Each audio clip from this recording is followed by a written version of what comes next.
બુધવારે વિધાનસભામાં નાણામંત્રી કનુભાઈ દેસાઈ દ્વારા ગુજરાતનું અત્યાર સુધીનું સૌથી મોટું 4 લાખ કરોડનું બજેટ પસાર કરવામાં આવ્યું હતું.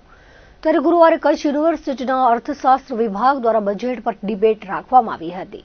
વિભાગના 28 જેટલા વિદ્યાર્થીઓને અલગ અલગ સબ્જેક્ટ ફાળવવામાં આવ્યા હતા. આરોગ્ય, શિક્ષણ, કૃષિ, ગૃહ સહિતના અલગ અલગ વિભાગોમાં કેટલી રકમ ફાળવાઈ, પૈસા ક્યાંથી આવશે, ક્યાં જશે તે સહિતની બાબતે વિદ્યાર્થીઓ દ્વારા અવલોકન કરવામાં આવ્યું હતું. વિભાગ અધ્યક્ષ ડોક્ટર કલ્પના સતેજાએ જણાવ્યું હતું કે દર વર્ષે વિભાગના વિદ્યાર્થી દ્વારા બજેટનું અવલોકન કરવામાં આવે છે. વિદ્યાર્થી શૈલેષ પરમારે પ્રતિભાવ આપતા જણાવ્યું હતું કે તેના ફાળે આરોગ્યનું બજેટ છે. આ વખતે કુલ બજેટમાં આરોગ્યનો ફાળો 6.2% છે. સરકાર 100 રૂપિયા ખર્ચ કરે તેમાં 6 રૂપિયા આરોગ્ય ક્ષેત્રના હોવાનું અવલોકન કર્યું છે. MSM 4માં અભ્યાસ કરતી ઠક્કર રુચિ ભરતભાઈએ કૃષિ બજેટનું અવલોકન કરતા જણાવ્યું હતું કે આ વખતે બજેટમાં ખેડૂતોને ધ્યાનમાં લેવામાં આવ્યા છે. કુલપતિ ડોક્ટર મોહન પટેલે ડિબેટમાં હાજરી આપી બજેટનું અવલોકન કરવાની પદ્ધતિઓ વિશે માહિતી આપી હતી. આ બજેટમાં કચ્છ યુનિવર્સિટીને ફાળવેલી રકમ સહિતની બાબતે વિદ્યાર્થીઓને સમજ આપી હતી. ગુજરાત રાજ્ય 2026-27નું કલ બજેટ પ્રસારિત કરવામાં આવ્યું. માનનીય નાણામંત્રી શ્રી કનુભાઈ દેસાઈએ આ બજેટ પ્રસ્તુત કર્યું. આ જ બજેટનું દર વર્ષે અર્થશાસ્ત્ર વિભાગના વિદ્યાર્થીઓ દ્વારા એક ડિબેટ રાખવામાં આવે છે, વિશ્લેષણ કરવામાં આવે છે.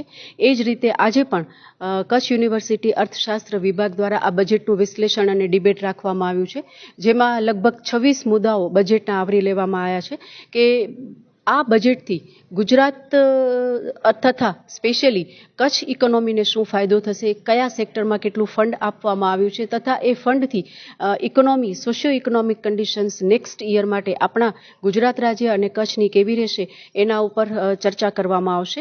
લગભગ 26 જેટલા વિદ્યાર્થીઓએ અલગ અલગ સેક્ટર્સ લીધેલા છે અને દરેક વિદ્યાર્થીને જે વિભાગ આપવામાં આવ્યો છે એ વિભાગ દ્વારા એ ડિબેટ કરશે અને એનું વિશ્લેષણ કરશે.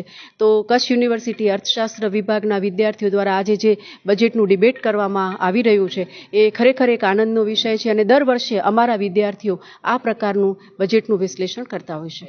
આજરોજ અર્થશાસ્ત્ર વિભાગ દ્વારા બજેટ એનાલિસિસ કાર્યક્રમનું આયોજન કરવામાં આવ્યું હતું, જેની અંદર 28થી વધુ વિદ્યાર્થીઓએ ભાગ લીધો હતો. અને આપણે જાણીએ છીએ કે ગતરોજ રાજ્યનું જે આપણું બજેટ જાહેર થયું એ અંતર્ગત આજે એનું વિભાગના વિદ્યાર્થીઓ દ્વારા એનાલિસિસ કરવામાં આવ્યું હતું, જે દરેક વિદ્યાર્થીઓએ અલગ અલગ વિષયને એનાલિસિસ કર્યું હતું કે આ બજેટ કેવું છે, કેટલું યોગ્ય રહેશે.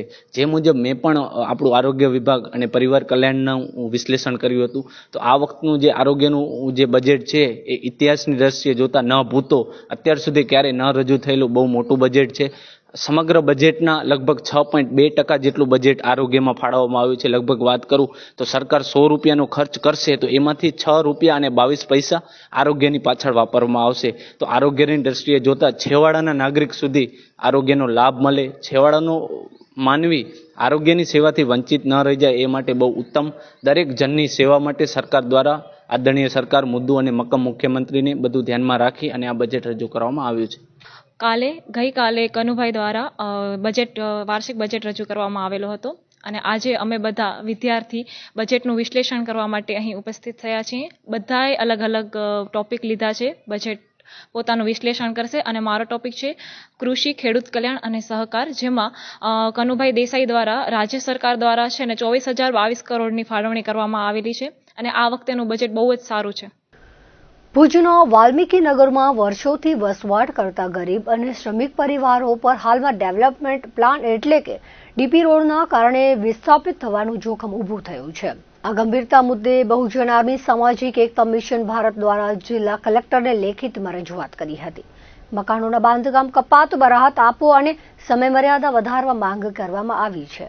સંસ્થાના સ્થાપક લખન દુવા દ્વારા કરવામાં આવેલી રજૂઆતમાં જણાવાયું છે કે આ વિસ્તારમાં છેલ્લા 70 થી 80 વર્ષ જૂનો વસવાટ છે.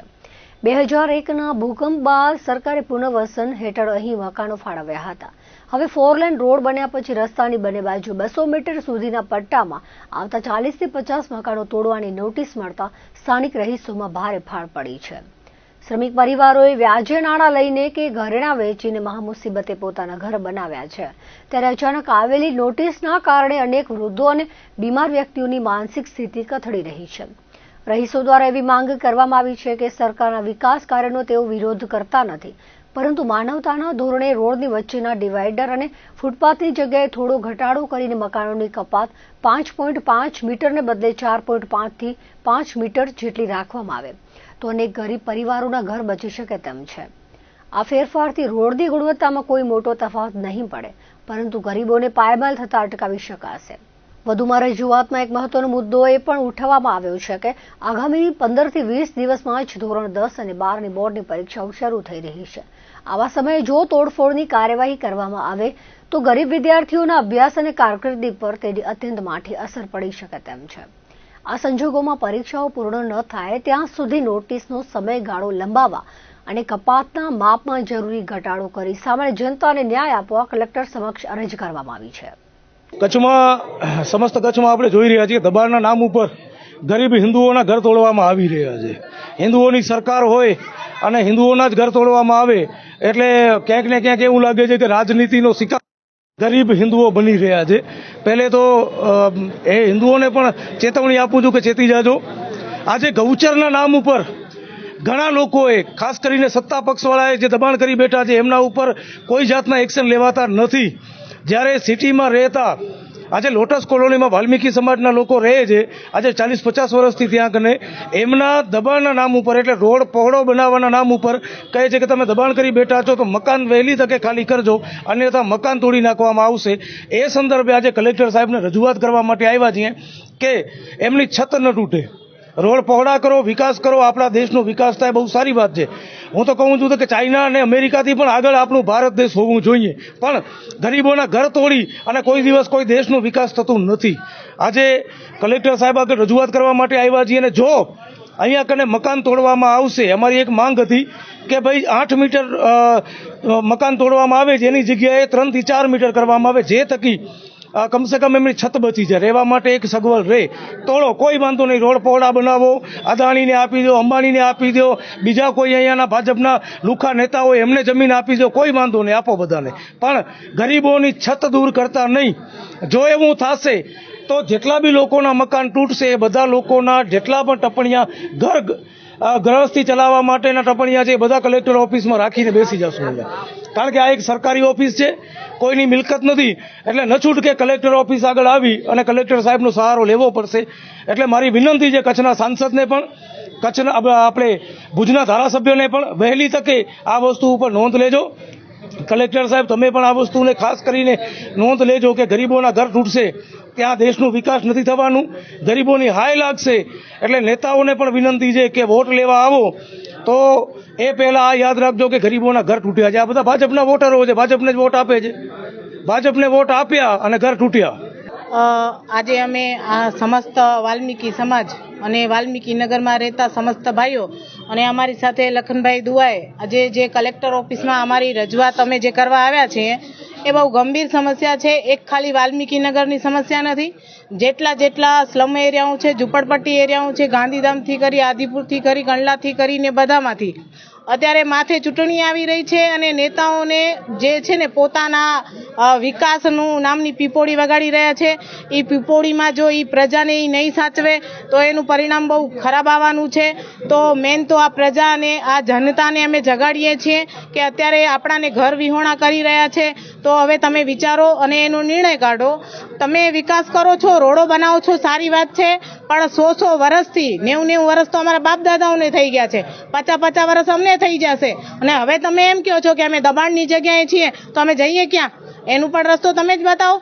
વોટ લેવા આવો છો ત્યાં સાહેબ, ત્યારે તો તમે એમ નથી કહેતા કે તમે ઝૂંપડપટ્ટી એરિયાના છો, તમારા વોટ માન્ય નહીં ગણાય. ત્યારે તો આપ સાહેબ શ્રી આમ હાથ જોડીને આવો છો, અમને કરજો આમ કરીને બધી પ્રજાને આમ જેને કહેવાય ને કે ફોસલાવીને બધું તમારું કામ કરી રહ્યો છો. નોટિસ આપી ગયા છે કે 3 દિવસમાં ખાલી કરવાનું. 3 દિવસમાં અમે ક્યાં અમારા બધા ઉચાળા ભરીને લઈ જાય, બરાબર? અને ડિવાઈડર મોટી છે, એને જો નાની કરી અને બે બાજુ થોડો કટ કરે તો જે 8 મીટરને બદલે થોડું ઓછું આવી શકે એમ. અને ઉપર અમારા છોકરાઓની પરીક્ષા 10મા 12મા વાળાની પરીક્ષા આવી રહી છે, તો બધું અમે કેવી રીતે બધું આ સોલ્વ કરી શકીએ? ભુજના ભાનુશાલીનગર ચારણ સમાજવાડી ખાતે કચ્છ મહિલા વિકાસ સંગઠન સંસ્થા દ્વારા જન વિલિયન રાઇઝિંગ કાર્યક્રમનું આયોજન કરવામાં આવ્યું હતું. સમાજમાં મહિલા બાળકીઓ ઉપર દિવસે દિવસ હિંસા વધી રહી છે, ત્યારે તેમની સલામતી માટે સમાજમાં જાગૃતિ ફેલાવવાની હાકલ કરાઈ હતી. કાર્યક્રમમાં મુખ્ય મહેમાન પશ્ચિમ કચ્છ જિલ્લા પોલીસ વિભાગના ડીવાયએસપી MJ કિશને હિંસા મુક્ત સમાજ પ્રેમ અને શાંતિ ભાઈચારાથી રહેવા માટે અનુરોધ કર્યો હતો. કાર્યક્રમમાં કચ્છના અલગ અલગ વિસ્તારમાંથી સામાજિક આગેવાન બહેનો અને ભાઈઓ મોટી સંખ્યામાં જોડાયા હતા. કાર્યક્રમને સફળ બનાવવા માટે સંગઠન સંસ્થાની મહિલા અને પુરુષ ટીમ તેમજ પેરાલીગલોએ જહેમત ઉઠાવીને કાર્યક્રમને સફળ બનાવ્યો હતો. પરમ પૂજ્ય હરિદાસજી મહારાજના આશીર્વાદથી ભારતનગર સ્થિત ઓદવધામ ભાનુભવન ખાતે ભક્તિમય વાતાવરણમાં દિવ્ય સેવા કાર્યનો પ્રારંભ કરવામાં આવ્યો છે. અહીં દરરોજ પ્રાતઃકાળે બંગડા આરતી અને પરમ પૂજ્ય વાલરામ બાપાની ચાલીસાના પાઠનું આયોજન કરવામાં આવ્યું છે. આધ્યાત્મિક કાર્યક્રમ બાદ દરરોજ સવારે 8 વાગે ભક્તજનો માટે શીરાના પ્રસાદનું વિતરણની શરૂઆત કરવામાં આવી છે. પવિત્ર પ્રસાદ વિતરણ સેવાનું વધુમાં વધુ સંખ્યામાં ઉદ્ધવ ભક્તો લાભ લે તે માટે આમંત્રણ પાઠવવામાં આવ્યું છે. આયોજકો દ્વારા જણાવવામાં આવ્યું છે કે જો કોઈ ભક્ત પોતાની શ્રદ્ધા અનુસાર શીરો અથવા અન્ય કોઈ પણ પ્રસાદ લઈને આવવા ઈચ્છતા હોય તો તેમણે અગાઉથી જાણ કરવાની રહેશે. આ સૂચના પાછળનો મુખ્ય ઉદ્દેશ્ય પ્રસાદનું યોગ્ય વ્યવસ્થાપન જાળવવાનો અને અન્નનો બગાડ અટકાવવાનો છે. તમામ ગુરુ પ્રેમીઓને સેવામાં સહભાગી થઈને પુણ્યનું બાથું બાંધવા અપીલ કરવામાં આવી છે. દર્શક મિત્રો, હતા અત્યાર સુધીના કચ્છુદર ટીવી ન્યૂઝ. ફરી મળીશું નવા સમાચારો સાથે, નવી અપડેટ સાથે. ત્યાં સુધી મને રજા આપશો. નમસ્કાર.